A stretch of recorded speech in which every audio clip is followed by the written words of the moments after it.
হলো? একটু চেখে দেখি তো। কি, এটা কিভাবে সম্ভব? তরকারিটা তো অসাধারণ স্বাদ হয়েছে। লবণ, ঝাল, মশলা সব যেন একদম মাপে মাপে দেওয়া। মনে হচ্ছে কোনো নামকরা বাবুর্চি রান্না করেছে।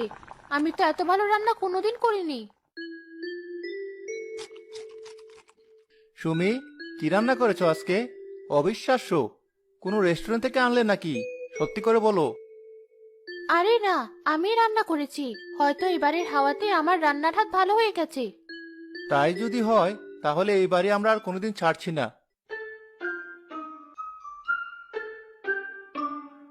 আমার দ্বারা আর কিছু হবে না। আমি একটা অপদার্থ, ভুলো মনের শাকচুন্নি। ভয় দেখানোর বদলে ওদের বাড়ির কাজ করে দিচ্ছি, রান্না ভালো করে দিচ্ছি। আমার আর বেঁচে থেকে লাভ কি? কিন্তু আমি তো মরেই আছি। এখন করি কি?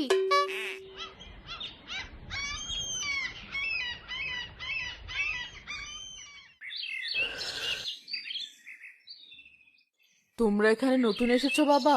আমি তোমাদের পাশের বাড়িতে থাকি, ভাবলাম একটু আলাপ করে আসি। আসুন আসুন, খুব ভালো হলো।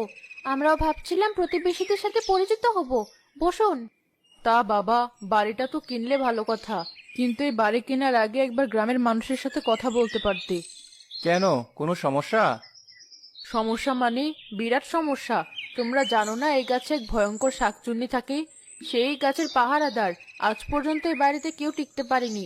কত লোক এলো আর গেল। আমরা তো কয়েকদিন ধরে আছি। কই, আমাদের তো কিছু হয়নি। বরং আমাদের সব কাজ যেন আরো সহজ হয়ে যাচ্ছে। সে কি কথা? সহজ হচ্ছে মানে? মানে, এই যেমন ধরুন, কাল আমাদের একটা জানালা কিছুতেই বন্ধ হচ্ছিল না। হঠাৎ বাতাস এসে নিজে থেকে লাগিয়ে দিল। আমার রান্নার স্বাদও যেন আগের চেয়ে অনেক ভালো হয়ে গেছে।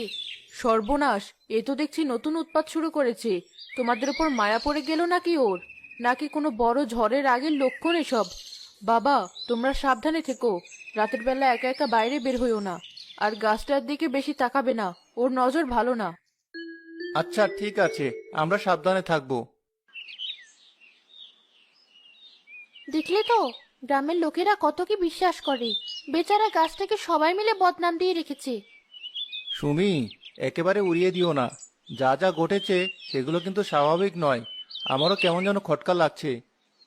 ফটকা লাগার কি আছে? হয়তো সবই কাকতালীয়। আর যদি কেউ থেকেও থাকে, সে তো আমাদের কোনো ক্ষতি করছে না। ভয়ঙ্কর শাকচুন্নি আমার এত বছরের সম্মান সব ধুলোয় মিশিয়ে দিল। আর এই নতুন বাসিন্দারা আমাকে উপকারী আত্মা ভাবছে। না, আর ছোটখাটো ভুল করা যাবে না। এবার এমন কিছু করতে হবে যাতে ভয়ে ওদের আত্মা উড়ে যায়। এই তো সুযোগ। এবার দেখাবো আমার আসল রূপ।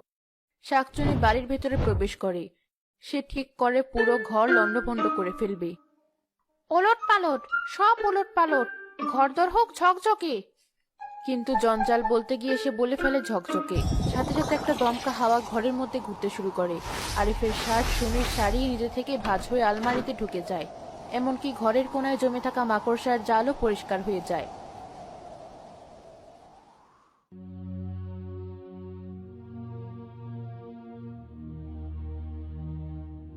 আরে, ঘরটা এত পরিষ্কার কে করলো?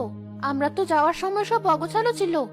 তাই তো, বিছানার চাদরটাও কি সুন্দর করে পাতা। আলমারির পাল্লাটাও বন্ধ। আমি তো খোলা রেখে গিয়েছিলাম। আমাদের অদৃশ্য বন্ধুটা তাহলে শুধু বাইরেই নয়, ঘরের ভেতরেও আমাদের সাহায্য করা শুরু করেছে। সুমি, এটা কিন্তু আর হাসির কথা নয়। আমার সত্যি সত্যি এবার ভয় করছে। কে করছে এসব? কেন করছে? ভয় পেও না। যেই করুক, তার উদ্দেশ্য খারাপ বলে তো মনে হচ্ছে না।